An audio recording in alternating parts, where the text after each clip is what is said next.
through the back of the subframe, get on the arch liner, and then hopefully we'll then have enough then to be able to run it to where we need to, and just go from there really. We'll start unplugging all the AES sensors and wheel speed sensors and all that. Put a bit of WD-40 on all this. I'm sure Mike done these up with a nut gun, so they'll probably be more tighter than I could undo by hand. So once you've given everything a bit of a soak, leave it to sit for 5 or 10, let it all just settle in, loosen it up a little bit. Don't forget to do the tops as well.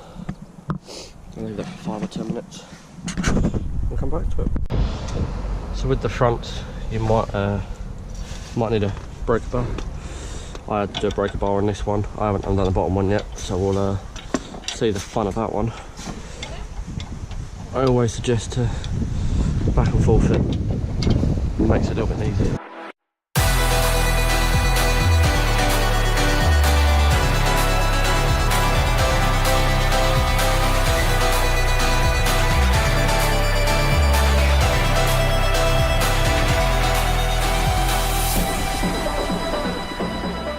Obviously this isn't the best way of doing it, but when you can't do the undo the top mount, this bit comes out. No idea how it's going to work, but we're going to have a go anyway.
Taking Mike's front struts back to John.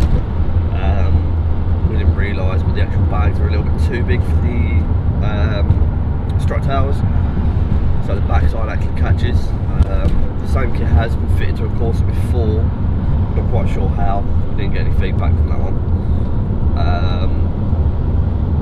I have heard that it was a bit of a pain, but I don't know, I haven't heard that from them directly, so we'll sort of see. But yeah, I'm going to go back to John's. We're going to take these bags off, put new bags on and make sure they're all fitted on and nice, tight and sealed.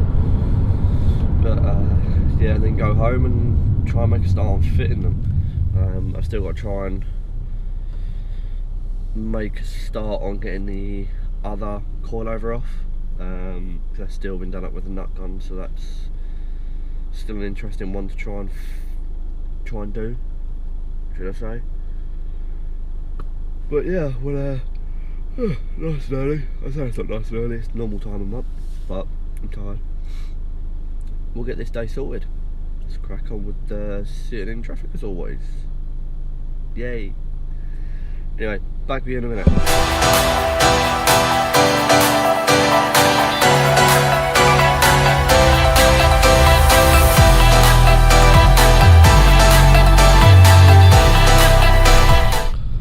We're finally arriving at John's. Well, John's Automotive. I call it John's. Yeah.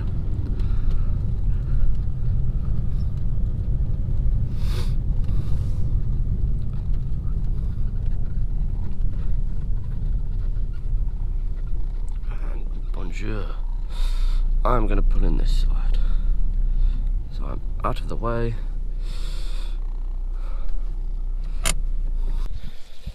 Oh, it's alright, John's now come down into the humble abode. Beautiful looking F80 M3 at the minute. It's just another one that we bagged. This is on full black series, but he's doing the boot install at the minute. Let's have a, or sort it out, let's close it. Gorgeous looking install.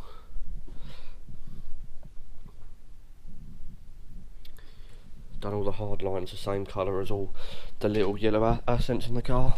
They'll be the same colour as the calipers. A lot of the interior trims. This thing looks sick. The seats are awesome. Yellow seat belts, love it. And then we got John's poor Carmen gear. That's been sat for God knows how long. It'd be good to see this back on the road at some point. I'd love to see this back on the road. But this is what's in at the minute. This should be done in a day or so. Taking me home. One thing really do want. See that you're the worst, but I don't know. Is that true?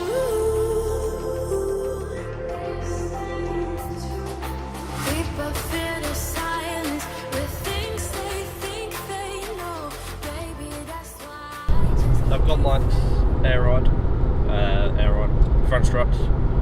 Basically all we've done is John has got smaller bags, so basically we've designed new top and bottom caps for it.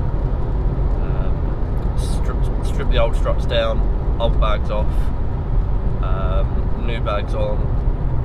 We had to also put a groove in the coil itself, or the coilover. Just so we could put an O-ring in there, because the old system was slightly different. Leak tested it all, and now I'm on my way back. So what we'll do is when we get back, we'll get one strut on, and I might try and pop to somewhere like Halfords or something and get like a bit of a blowtorch or something cheap to try and get this other strut off. But we'll see what happens when we get round to it. But should be home in about an hour's time, so I'll catch up when we get back. So back at mine, got Mike working or helping with us.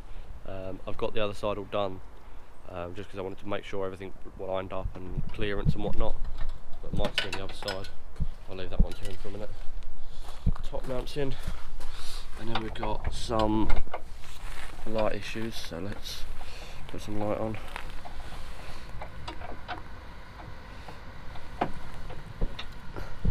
So I got some smaller bags than last time. Same bags are used on, I think we used them on the Audi R8 that we did recently. All mounted in. Airline obviously is only cable tied for the minute, but I need to, it probably will stay like that for now, but I need to get the other side on, get the other side ready. Took the whole scuttle off just to make life easier. Rerun the power lines. Got Michelle working. Hi! Just getting the it's only Michelle on a weekend. Just getting the drop link all off. At least attempting to. We'll fucking think what way's left and what way's right now. Because I'm at it from behind. So I've actually been a little bit busy trying to get everything sorted on this car. Now I have got the car back on the ground, as you can see. It's been left up overnight, hence why it's really high. Well, not quite so high in the front, but really high in the rear. I just wanted to leave it up, leak testing. Obviously the compressor is running because I do have a tank leak, but I can sort that, that's a minor. Obviously I finished the car last night. I didn't film a great deal last night because of how dark it was, and I had Mike and Jack with me just because I wanted to try and get this done and sorted. At least now it's done. Obviously I have still got a few things to sort out. I've got a front camber to sort out on the front wheel because that's a lot of camber compared to the other side, which we'll see. You can see that there's quite a bit of camber there compared to this side. Obviously this side has nowhere near as much camber, so we'll sort that out. I'm just letting the tank fill up a little bit, but we have got it all linked to my phone. This should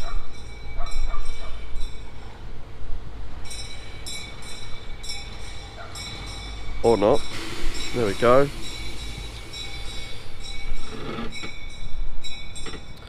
Now that sits rather nice all round, if you don't mind me saying. Could probably stick a 5mm spacer on there and that would sit arched to lip. Very, very tight at the minute, but we probably could roll them, pull them out a little bit maybe. Obviously this side is tucking a lot more than the other. That sits pretty low, and this side actually sits in the arch a lot nicer just because it's not cambered.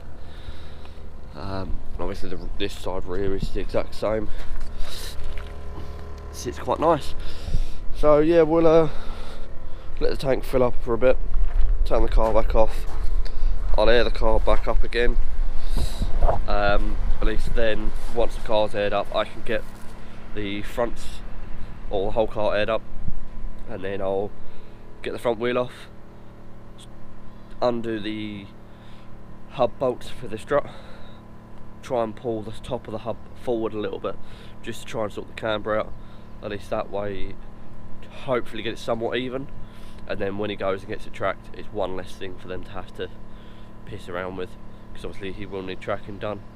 But we'll get that sorted, and I'll be back with you shortly. I'm going to get changed because I've had to drop the other half off at the station, so we'll get ourselves sorted and we'll crack on with the car. You might be the one taking me home. One thing really lead to one. You say that you're the worst, but I don't know. Is that true? People feel the silence with things they think they know.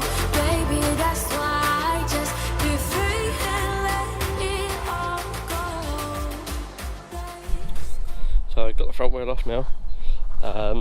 All I really want to do is I just want to undo the top bolt and the lower one, pull the top of the disc out. Hopefully that should stop it from being cambered, because you can probably see that's directly down, so that is quite cambered in, to be fair. Not quite sure how much camber that gives, but that is cambered in, so we need to pull the top of that out. Hopefully then that should be pretty much in line with the other side. At least that's what I'm hoping for anyway.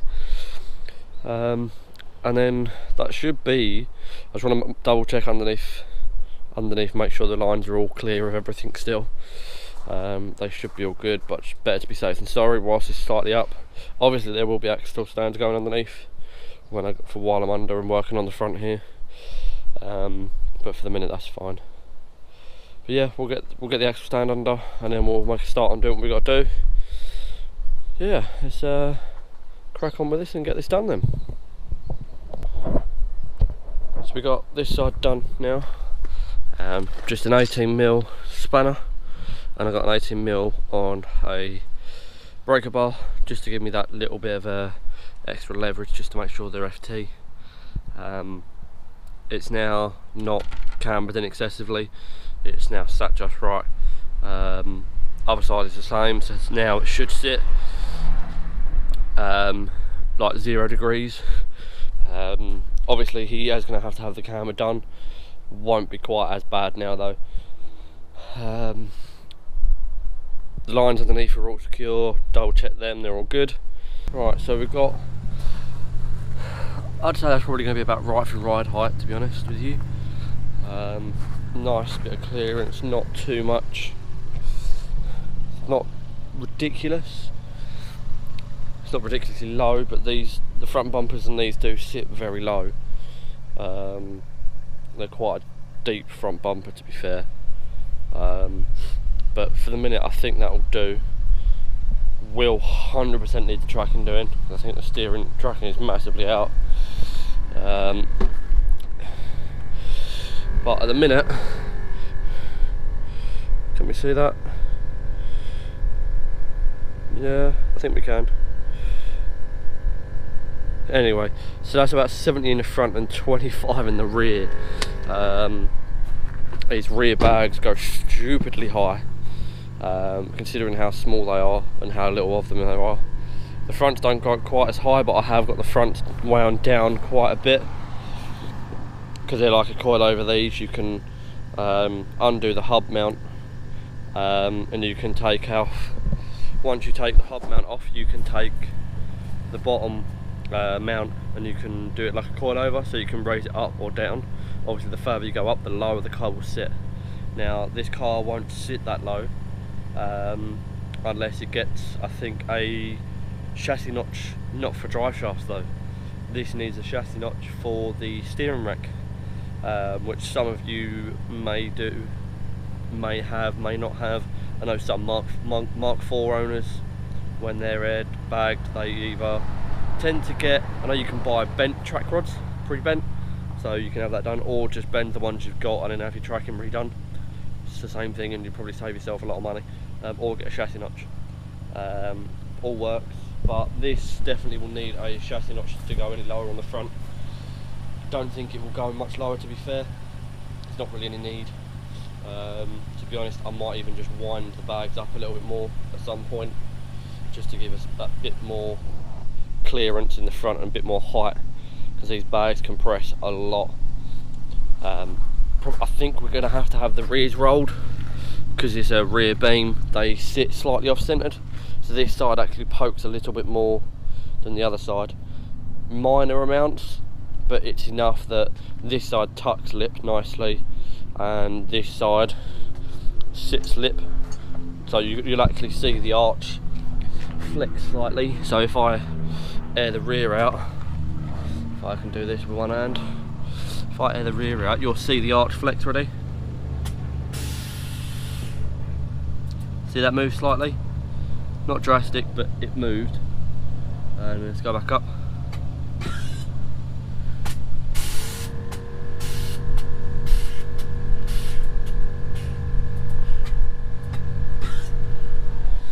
So yeah, that's how that works anyway. But that's for future dates, and that's to worry about later on.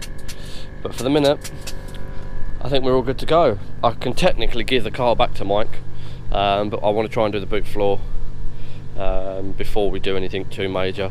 I'm only going to worry about getting the sub in later on.